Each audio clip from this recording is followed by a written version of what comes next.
Welcome on in, folks. This is Spruce and Studs, and who does not like some Warlord action?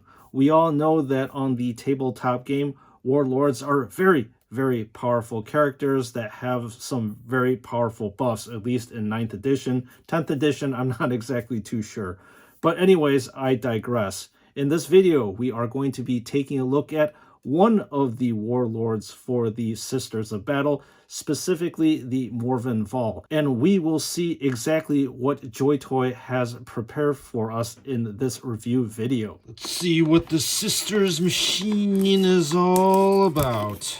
Let's see what goes inside. Ooh, interesting. Let's go.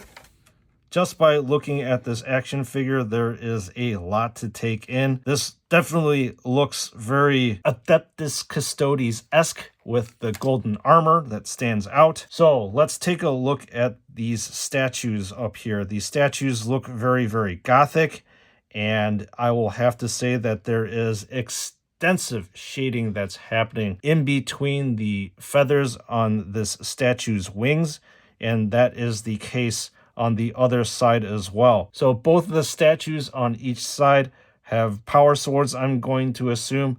What's really interesting is that they are actually carrying two shields. However, they are not shields. They happen to be the Paragon missile launcher, which I think is a very, very creative way to integrate weapons into the action figure itself.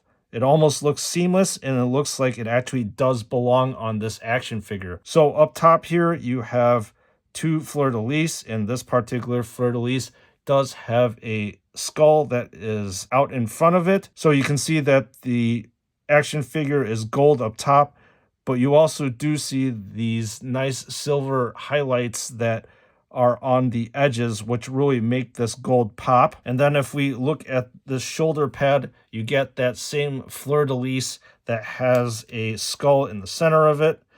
And there is a bunch of, I'm going to assume, Latin writing. And the cool thing about this too is that this mimics kind of like the Grey Knights, where this part of it actually sticks out from the plastic on the bottom. So looking at the other shoulder pad, it looks like the shading is present on part of the wings, but not all of it. And also this veritae part, the writing is actually ingrained into the plastic itself. So there is a lot of texture that is happening with it. So this fringe part is soft plastic that mimics kind of like the soft plastic of the Sisters cape.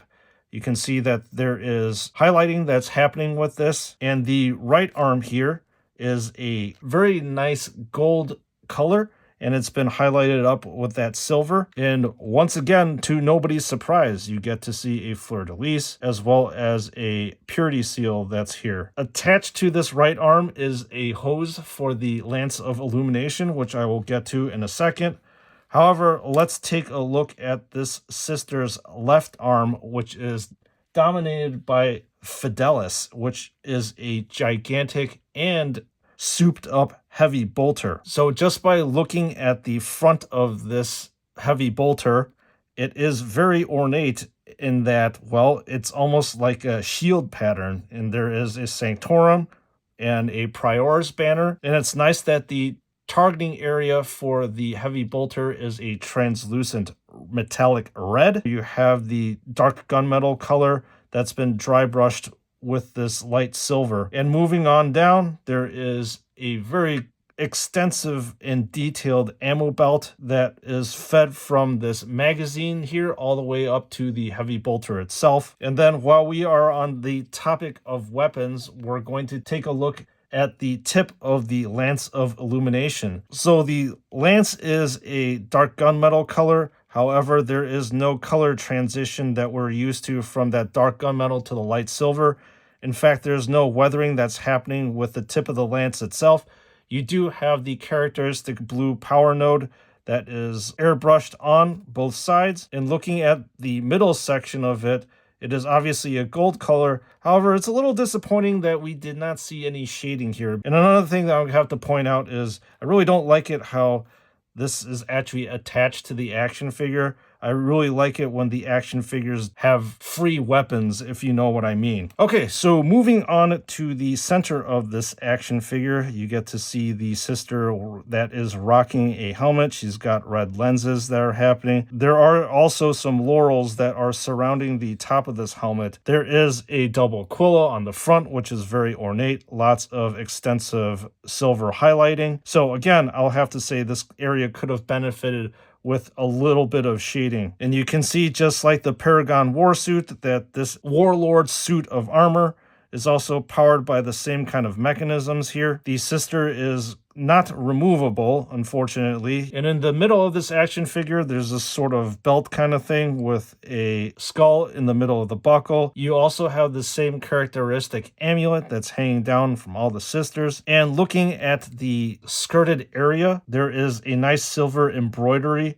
here, which kind of breaks up the monotony of the black. There is also highlighting that is happening at the highest regions of this skirt area. And inside of the skirt area is that luxurious red color that we see on most Space Marine action figures. Clearly there is more regal golden armor.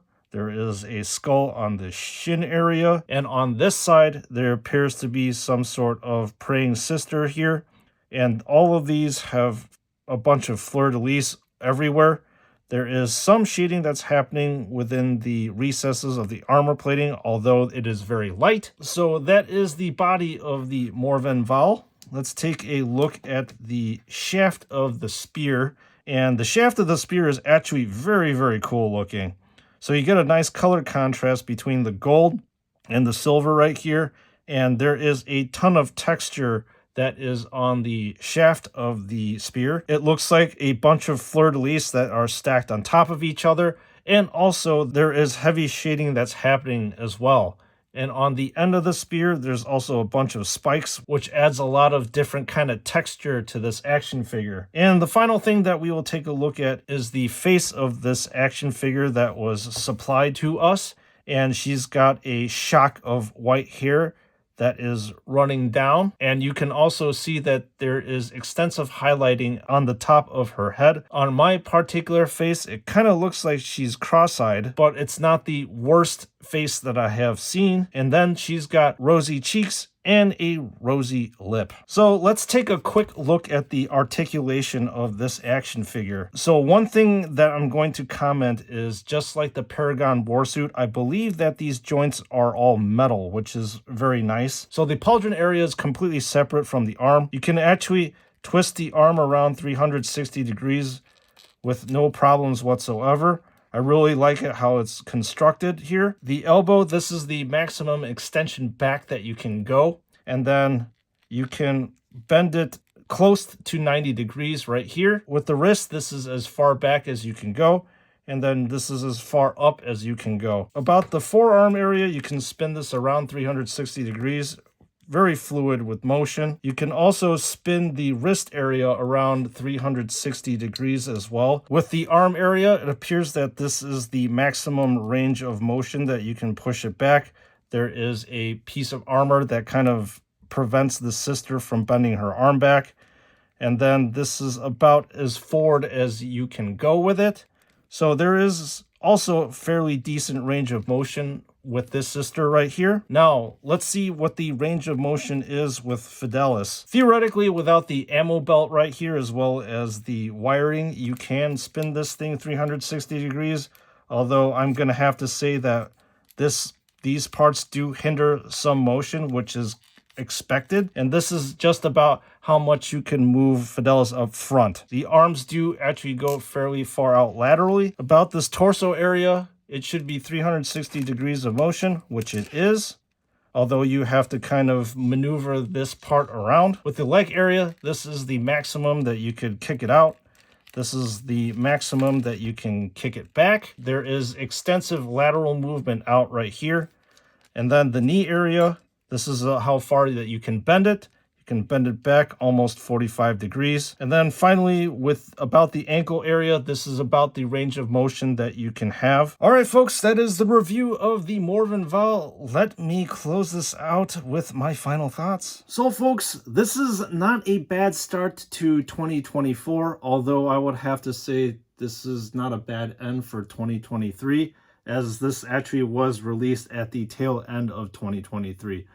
So let me know what you guys think of this action figure based on my review. Is this something that you're going to pick up? And I'll have to say, in all honesty, I am glad that I picked up this massive golden war engine that is hanging out in front of me, us. Well, it doesn't really matter.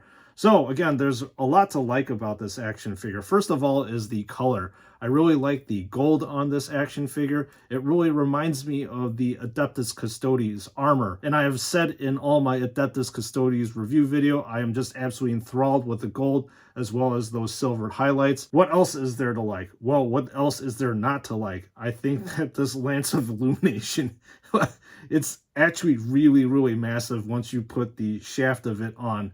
And it definitely stands very, very tall. It is obviously very ornate. The shaft of it is amazing in that it's got all these fleur-de-lis that is included onto it.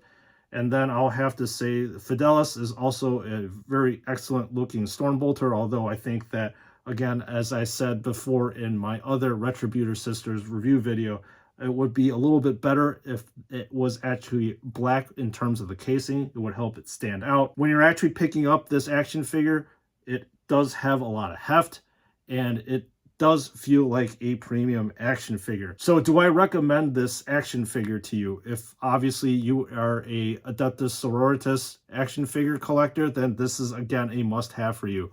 This is pretty much your leader, your warlord, and you want to see one of these action figures that is leading your army. I said this again, and I said this 1,000 times. I cannot thank you enough, members of the chapter, for your continued support, as well as your continued devotion to this channel. If you are interested in picking up this regal golden piece, please make sure to click on the link in the description below, and do not forget to use the code SNS at checkout to receive 12% off from your purchase. And as usual, I will see you all in the next one.